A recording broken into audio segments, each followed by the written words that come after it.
नमस्कार दोस्तों, आज आपको मिलाने जा रहे हैं पिंटू चूनावाला, जो कि काफी कम उम्र में यहाँ तक यानी कि वहाँ तक आप लोग देख सकते हैं, नीचे से ऊपर तक पहुँचे हैं। बहुत ही कम उम्र में बुलंदियों को छुए हैं।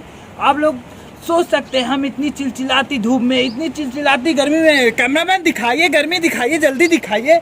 इतने गर्मी में आप सूरज को देख रहे हैं, एकदम तप रही है। हम लोग आए हैं मिस्टर पिंटू चूनावाले से मिलने, जो कि काफ़ी कम उम्र में आपको बता चुके हैं कि तरक्कियां की हैं और इतनी बुलंदियों तक पहुंचे। कैमरामैन घर पे फोकस कीजिए, इसमें 2 नंबर का सामान नहीं है, जो कि काफ़ी मेहनत से इतने दूर पहुंचे हैं। तो दोस्तों चलते हैं सीधा उनके घर, उनसे मिलाने। काफ़ी मशक्क़त के बाद अपॉइंटमेंट मिला है, सीधा आपको मिला रहे हैं। बने रहिएगा हमारे न्यूज़ चैनल पे, कहीं और न जाइएगा। तो दोस्तों चलते हैं उनके घर के अंदर की तरफ और आपको दिखाते हैं। काफ़ी मेहनत के बाद, मशक्क़त के बाद हमें ये अपॉइंटमेंट मिला है। तो आप देख सकते हैं इनके घर में 3-3 गाड़ियाँ खड़ी हैं। और कैमरामैन इधर सामने फोकस कीजिए, क्या ऊपर साइड देखिए, कैमरा भी लगा हुआ है। काफ़ी छोटी जगह से, छोटे गांव से, गांव को दिखाइए कैमरामैन, गांव को दिखाइए। हाँ, तो आप लोग गांव देख रहे हैं, काफ़ी छोटे गांव से निकलकर और उन्होंने इतना बड़ा मकान बनाया है। हमारा तो इस मकान पे दिल आ रहा है भैया। कैमरामैन थोड़ा सा आंधी का लुत्फ न उठाएं और अंदर चले आए। अंदर आइए, चलिए चलते हैं इनके घर में चलते हैं। अरे भैया कहाँ आ रहे हैं? अरे भैया पिंटू चूनावाले से हमको मिलना है। पिंटू चूनावाले से मिलना? आपको कहाँ से आए हैं वैसे हम तो आए हैं राजस्थान से, बहुत चिलचिलाती धूप में आए हैं। हाँ, धूप तो बहुत है। आप लोग क्या करने आए हैं? अरे माइक और कैमरा ले क्या करने आएंगे? नहीं, वैसे दिख तो रहा है, लेकिन आप लोग वैसे करने क्या आए हैं? इंटरव्यू लेने आए। इंटरव्यू आपके भैया जी हैं, अच्छा। उनका इंटरव्यू लेने आए हैं पिंटू चूनावाले। अच्छा। अरे वो हमारे तो अभी ये लेंगे? हाँ, अभी ये लेंगे। आप कौन है वैसे, इतना तहकीकात करने जा रहे हैं? हम उनके बड़े भैया हैं। बड़े भैया हैं? हाँ। अरे कैमरामैन फोकस कीजिए, बड़े भैया मिल गए हैं पिंटू चूनावाले के।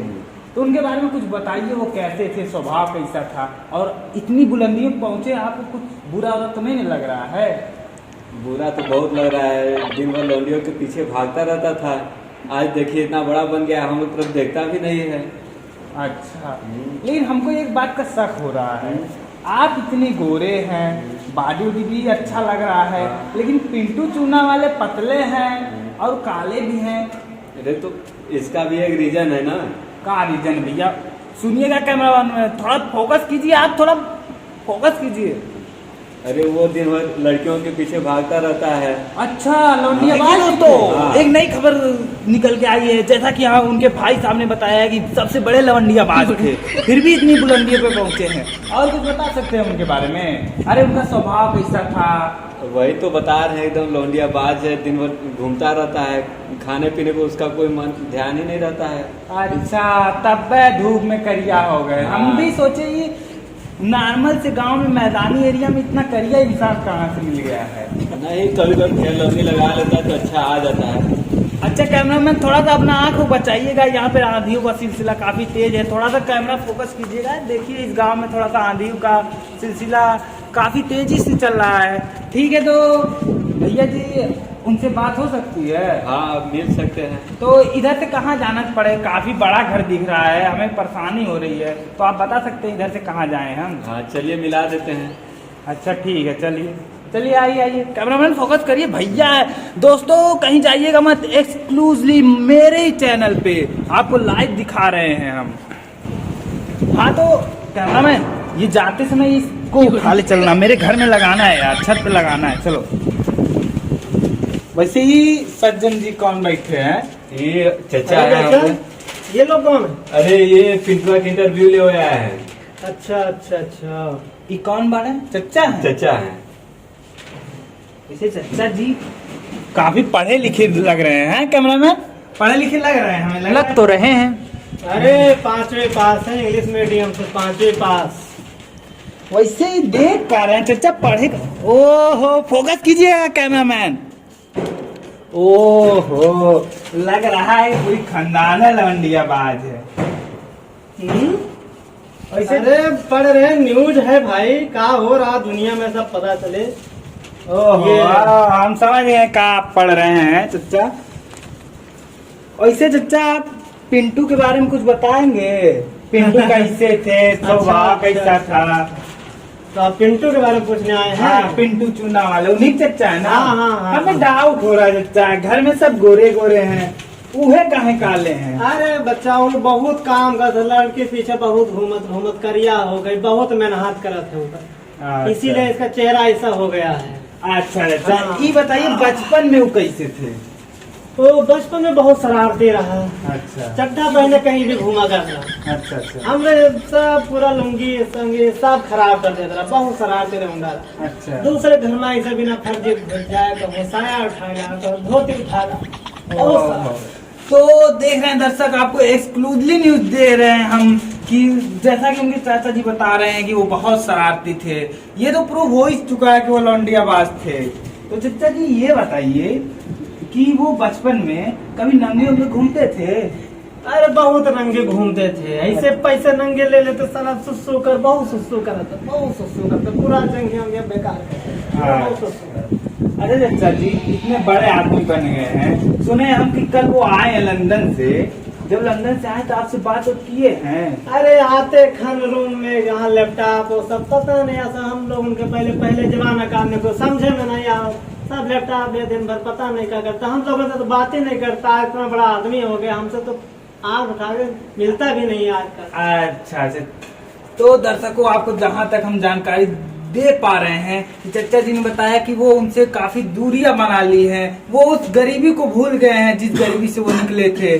चच्चा जी देखिए काफी बीमार भी लग रहे हैं, तो चच्चा जी दवाई वाई का खर्चा वर्चा तो उठाते ही होंगे? अरे बच्चा कुछ ना खर्चा वर्चा, कोनो में एक बड़ा लड़का हुआ है, सब खर्चा पानी दे। अच्छा। वो सब तो बातें नहीं करते। अच्छा, जो गेट पे मिले थे हाँ, हमें? वो बड़ा बेचैन लौंडा। अच्छा बेचैन। हाँ। तो दर्शकों जैसा कि चच्चा जी ने बताया है कि बेचैन काफी रिस्पॉन्सिबल हैं इस घर के, और इस घर की देखभाल वही करते हैं। सिर्फ चूना वाले ने अपने परिजनों को चूना लगाया है। तो चच्चा जी वो कहाँ है इस वक्त? इस समय वो अपने रूम में होंगे, कुछ देख रहे होंगे या फिर कुछ कर रहे होंगे, हमको लोगों को मिलता भी नहीं, पता नहीं चलता क्या करे। तो सीधा आपको ले चलते हैं हम पिंटू चूना वाले से। जैसा कि चच्चा जी ने बताया कि वो अपने कमरे में मिलेंगे, तो हम उनके कमरे में दाखिल हो चुके हैं और आपको सीधा मिला रहे हैं पिंटू चूना वाले से। नमस्कार सर। नमस्कार नमस्कार। तो पिंटू सर आप कुछ बताएंगे अपने दर्शकों को कि आपकी स्टार्टिंग कैसे हुई, आपने पढ़ाई की है कि नहीं की है? जैसा कि हमने आमतौर पे सुना है कि बड़े आदमी पढ़कर ही बड़े आदमी बनते हैं। तो ऐसा कि मैं आपको बताना चाहूंगा कि पढ़ाई के लिए मैं भी बहुत भावुक हुआ था, मेरे फैमिली वाले ने भी मुझे पढ़ाने की बहुत कोशिश की, और ऐसा नहीं है कि मैं पढ़ा नहीं हूँ, मैं तो इतना पढ़ा था कि आपकी लहजा जो है मुझसे बात करने का वो हो नहीं सकता था, लेकिन मेरी किस्मत ही खराब थी कि जो मैं वो पढ़ नहीं पाया। लेकिन भगवान की वो क्या बोलते उसको माया देखिए कि पढ़ाई ना होने के बावजूद भी आज मैं दुनिया का माना जाना आदमियों में से हूँ। वो तो पता है हमें, है बाहर भी पता चल गया कि आप कितने दुनिया में माने जाने हैं। वो तो हमारे चैनल की टीआरपी बहुत कम हो गई थी ताकि हम आपसे मिलने आए।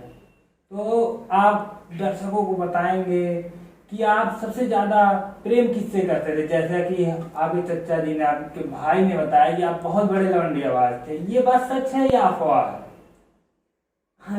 दरअसल क्या है कि आप क्या ग्रेजुएट क्वालिफिकेशन क्या है आपकी? वही चलिए है। जाने दीजिए, कुछ भी हो, इंजीनियरिंग का नाम सुना ही होगा। हाँ हाँ सुने हैं। तो जैसा कि जब मैंने अपना 12th कंप्लीट किया था तो मेरे फैमिली वाले ने मोटिवेट होकर मुझे इंजीनियरिंग में एडमिशन करवा दिया। और आपको पता ही है कि कोई ऐसा इंजीनियर नहीं होगा जो लौंडियाबाज ना हो।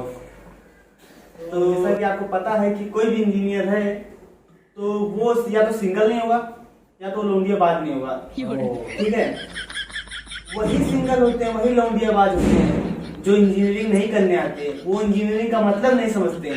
लेकिन जो तीसरा पॉइंट होता है, तीसरा वाला, इसमें लौंडा सिंगल भी नहीं होता है, लौंडियाबाज भी नहीं होता है, लेकिन सबसे बड़ा क्या होता है?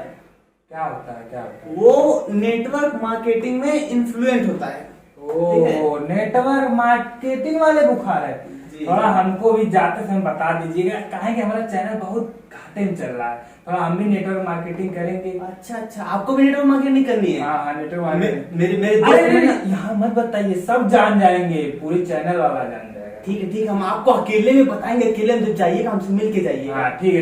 तो आप हमारे दर्शकों को बताइए कि आप लंदन कैसे पहुंचे, क्या किया, और फिर अचानक आपको इंडिया क्यों आना पड़ा। तो जैसा कि हम आपको बताना चाहेंगे कि विदेशों में 90% कह नहीं सकते, लेकिन ज्यादा से ज्यादा लोग जो है भारतीय हैं, जो यहाँ की इनोवेशन को वहां पे जाके डेवलप करते हैं। क्यों करते हैं? यहाँ के न्यूज वाले, टीवी मीडिया वाले, नेता लोग इतने भ्रष्ट हो गए हैं कि यहाँ के टैलेंट को नहीं देखते हैं। यहाँ की सरकार इतनी भ्रष्ट है कि यहाँ के बच्चों का टैलेंट नहीं देखती है।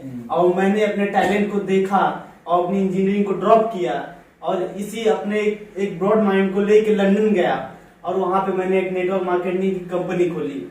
तो आपका इस तरह अचानक इंडिया में आने का क्या प्लान था? मेरा प्लान कुछ नहीं था, मेरा जो बिजनेस था वो काफी ग्रो कर गया था। तो मैंने सोचा कि इतना ग्रो कर रहा है बिजनेस, हो सकता है जो ज्यादा उड़ता है वो जल्दी ही नीचे आता है। तो मैंने दिमाग लगाया कि हाँ, मेरी माँ ने सिखाया था कि उतना ही उड़ो जितना कि तुम उड़ सको, वरना आसमान से नीचे आने में देर नहीं लगती। ठीक है।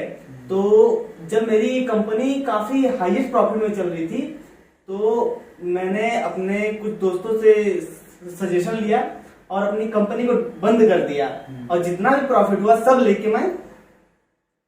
ओ, यानी कि आप देख सकते हैं इन्होंने नेताओं पर सब पे बहुत वार किया, लेकिन अपने अंदर नहीं झांके और फ्रॉड करके वहां से चले गए। यही करने का मतलब आपका है? मैंने फ्रॉड नहीं किया। मैंने अच्छा। जो भी किया वो अपने हित के लिए किया, अपने देश के हित के लिए किया। मैं वहां से आया हूँ, तो इसका मतलब नहीं कि यहाँ पे मैं आगे वैसे चल रहा हूँ। यहाँ पे आके मुझे देश वाले देख रहे हैं, जो न्यूज वाले हैं वो मेरी वजह से कितने टीआरपी में आ गए हैं, कितने प्रॉफिट में चल रहे हैं। यहाँ के देश, यहाँ के जो वो क्या बोलते हैं नेता लोग हैं, वो लोग कितने प्रॉफिट में चल रहे हैं, मेरे मुद्दे को लेकर कितनी जगह बहसें हो रही हैं। अच्छा अच्छा, हम लोग भी थोड़ा बहुत आ जाएंगे प्रॉफिट में, जैसा कि ये न्यूज चल रहा है। वैसे एक वाक्य हमने आपके बारे में बार बार सुना था कि एक वक्त था जब आपकी मम्मी जी, जैसा कि आप बता चुके हैं कि आपकी माँ ये कहती थी वो कहती थी, काफी आपका इमोशनल अटैचमेंट रहा है आपकी माँ के साथ। तो एक समय आपकी माँ बीमार रहा करती थी और वो हॉस्पिटल में भर्ती थी। काफी उस समय आपको काफी जद्दोजहद करनी पड़ी जिंदगी जीने के लिए, अपनी माँ को जिंदा रहने के लिए। और उस समय मीडिया वीडिया तो थी नहीं, आपको कोई जानता भी नहीं था। तो उस समय का कुछ एक्सपीरियंस आप हमारे दर्शकों से शेयर करना चाहेंगे तो बड़े सौभाग्यशाली हम होंगे। जैसा कि मैं आपको बताना चाहूंगा कि उस टाइम मेरी उम्र 16 साल थी और मैं उस समय 11वीं कक्षा में पढ़ता था। और यही देश के नेता, यही देश की मीडिया जो इतनी अपने आप को जागरूकता के रूप में प्रदर्शित करती है, उस टाइम यही लोग थे मेरा हाल तक नहीं पूछने आए थे। आप जैसे रिपोर्टर थे, नेताओं के जाके पिछवाड़े धोते थे, लेकिन कभी मेरे आंसुओं को पोंछने नहीं आए। मेरी माँ वहां बेड पे पड़ी थी, उसी बेड पे पड़ी थी, लेकिन कोई नेता नहीं आया कि चलो आज मैं तुम्हें दवा दिला देता हूँ। और आप पूछते हैं कि ये देश, ये मीडिया, ये सब धोखेबाज, ये सब गद्दार है, अपनी झोली भरने के चक्कर में लगे रहते हैं। काफी भावुक कहानी थी दर्शक, जैसा कि आप लोगों ने सुना। हमारी गलती नहीं है, हमें जहां मिलता है हम वहां जाते हैं। हमें तो अपने टीआरपी से मतलब होता है, हमें गरीब लोगों को देखने का टाइम नहीं होता है। फिर भी हम लोग आगे से कोशिश करेंगे गरीब जनता को दिखाने की, उनकी समस्याओं को दिखाने की, किसानों की समस्याओं को दिखाने की।